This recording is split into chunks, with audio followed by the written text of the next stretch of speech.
O senhor acredita que essa classificação vai atingir empresas como agro, empresas que não tem nada a ver com a história do... Não, não acredito.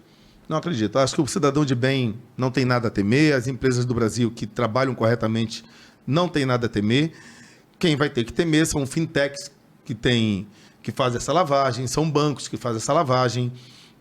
Por exemplo, o que dizem, pelo menos a imprensa tem dito, é que boa parte do que vai sair depois, que a investigação está levando para isso, que parte do dinheiro do Master vinha do terrorismo, né? E que fazia essa lavagem. Vamos esperar o avanço dessa investigação. Então, bancos como Master, fintechs, esses sim têm a temer. E empresas que tenham, como agora saiu de transporte, que eram ligadas diretamente à lavagem de dinheiro, postos de gasolinas, enfim, quem faz essa lavagem, esses sim têm a temer. Quem trabalha direito não há por que ter medo de nada. O senhor acredita que essa dita intervenção, ela pode chegar a modificar o resultado da eleição no Brasil? Não acredito. Não acredito. Não acredito. Da mesma forma que nós tivemos ali no governo anterior, o que dizem que teve uma interferência do Biden, de alguma forma sim, pelo USAID, né? Temos aí provas que foi colocado dinheiro aqui dentro do Brasil, mas não acredito que o governo Trump vai colocar dinheiro ou vai fazer uma interferência como foi feita pelo governo Biden aqui no país, não. Quando o senhor fala que segue o dinheiro e você vai achar a questão das interferências e dessa questão do terrorismo aí, como que se dá essa questão de seguir o dinheiro nesse sentido? Em que A aspecto investigação, da investigação. Bem, é simples. Quando você pega, por exemplo, no caso do Hezbollah, tá? Você tem mapeado, as agências de inteligência têm mapeado como é feita a venda de drogas, principalmente a entrada de drogas vinda pelo Paraguai, mais especialmente naquela rota caipira, e recursos desta rede abastece dali o Hezbollah. Então, aquele é um grande centro através de comerciantes que são criados naquela região, colocam-se comerciantes e, a partir dessas empresas, eles captam esse dinheiro e abastecem o terror. Então, quando você começa a mapear isso, você vê claramente a conexão que existe entre o poder do narcotráfico com o terrorismo e esses grupos financiando políticos. Porque é importante ter o braço político. E daí eles começam a cooptar políticos, juízes, policiais. Eles se infiltram verdadeiramente no Estado. Então, esse mapear do dinheiro, ele vai dar esse raio-x e poder desmontar por dentro toda essa cadeia do crime. O senhor acha que existe uma disparidade entre o que a inteligência do governo sabe e o que é executado para acabar com a organização terrorista? Por exemplo, sendo mais específico aqui, o senhor falou agora que tem mapeado a questão dos comerciantes. Esse mapeamento ele não se traduz necessariamente em ação para acabar com isso ou fica no campo da informação? Eu penso que a Polícia Federal ela não tem uma estrutura necessária no ponto de vista de pessoal para poder avançar mais. A Polícia Federal tem um efetivo muito pequeno e deveria ser muito mais ampliado para ter grupos especializados nesse sentido. Nós sabemos que existem esses relatórios, mas muitas das vezes a gente fala de não ter braço, né? A Polícia Federal não tem gente suficiente. Então, daí a importância da cooperação internacional para que a gente possa avançar em pautas tão importantes como essa. Eu estava dando uma olhada no noticiário ontem para falar com o senhor aqui. Eu vi que o governo americano noticiou que tem 12 estados americanos com o PCC e o Comando Vermelho já infiltrado. Eu acompanhei essa matéria e também. E o impacto disso, o que o senhor acha, né? Os Estados Unidos vai vir com tudo para cima. Vai vir com tudo, não tenho a menor dúvida disso.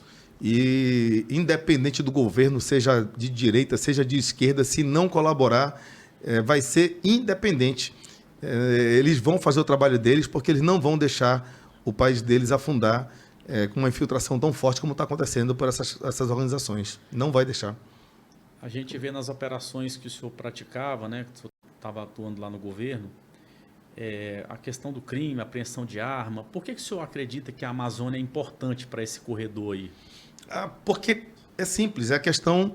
Quando você endurece o fechamento da Rota Caipira, eles têm que criar uma segunda alternativa. Então, a Amazônia, devido aos nossos grandes rios, devido à capilaridade desses rios, principalmente na época de cheia, fica muito mais fácil passar essa droga. A gente já detectou droga passando aqui de submarino, não foi nenhuma, nem duas, nem três vezes. Cada submarino que passa aqui passa com 7, 10 toneladas de droga. Então é uma infraestrutura muito pesada e passar com essa droga significa um lucro astronômico para eles. Não tenha dúvida da importância da nossa região. Então requer uma atenção bem especial aqui na região devido a essa possibilidade que tem dessa rota tão forte. O senhor acha que então não é só tráfico, é uma economia criminosa mais ampla, né? É muito ampla. E aí você vai espraiando para tudo, né? Você vai ter o ouro envolvido, exploração ilegal de madeira, prostituição.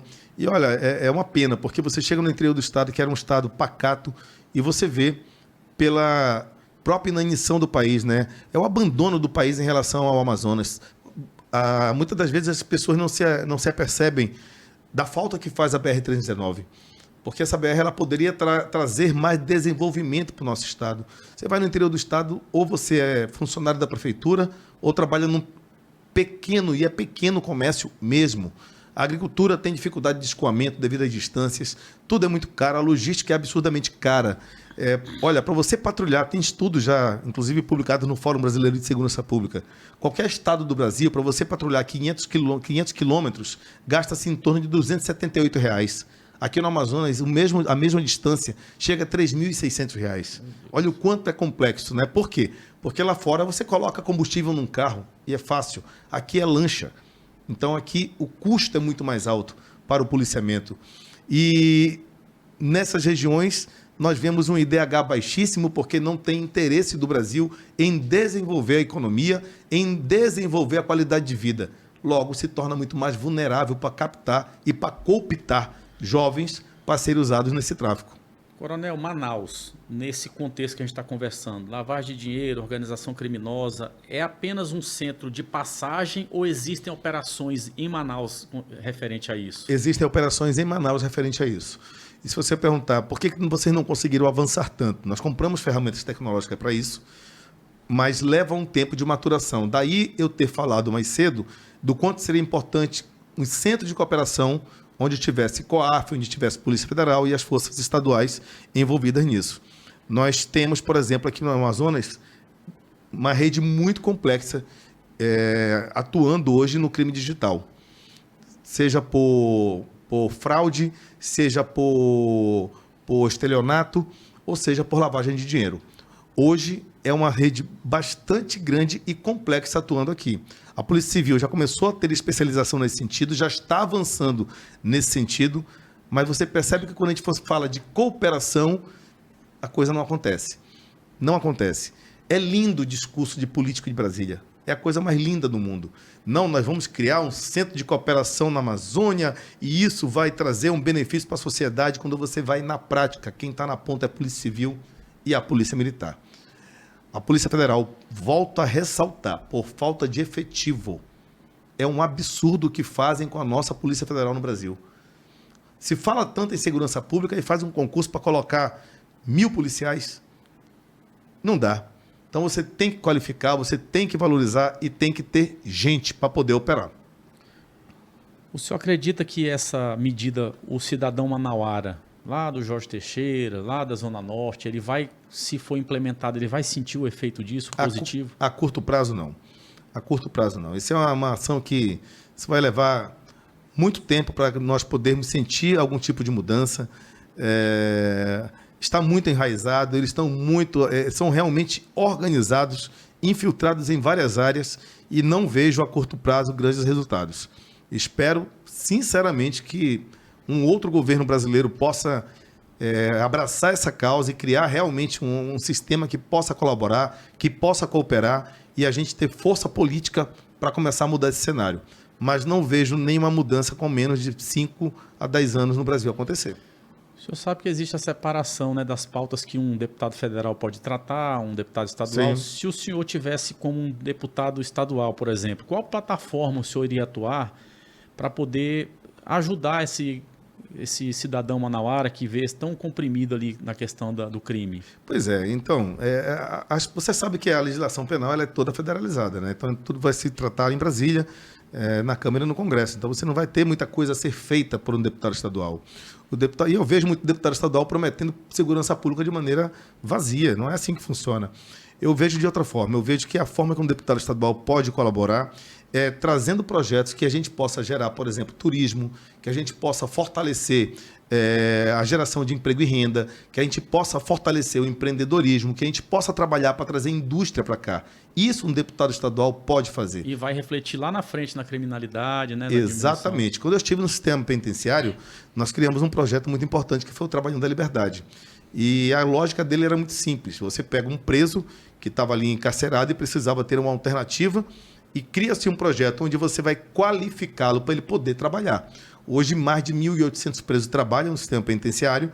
Já passaram, dentro desse programa, mais de 10 mil presos e apenas 3%, isso tem artigos científicos já comprovando isso, voltaram a ser reinseridos no sistema penitenciário. Agora, quais são os cursos que são dados para o preso?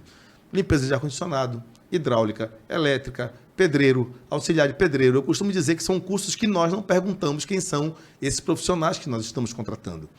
E tem dado resultado. Agora a pergunta que fica é, por que a gente não faz a mesma coisa com um garoto de 15, 16, 17 anos que está ainda na fase de formação? A gente vai esperar o crime cooptá-lo para dar uma qualificação para ele poder ganhar dinheiro? Então tem como movimentar a economia. Olha, eu fiz uma visita agora, não vou longe, em Balbina. Balbina tem um lago maravilhoso, um lago que potencial turístico de pesca regional gigantesco. Se você perguntar de uma pessoa aqui no Amazonas, talvez o nosso povo não tenha a dimensão de quanto a nossa pesca é forte. Só que uma pessoa que vem pescar de fora, um turista que vem pescar, você sabe muito bem disso, paga 25, 30 mil reais por 5 dias de pescaria. O amazonense não tem esse dinheiro. Agora a pergunta, nós que somos amazonenses e adoramos pescar, onde é que a gente vai pescar aqui? Nós não temos um hub de pesca.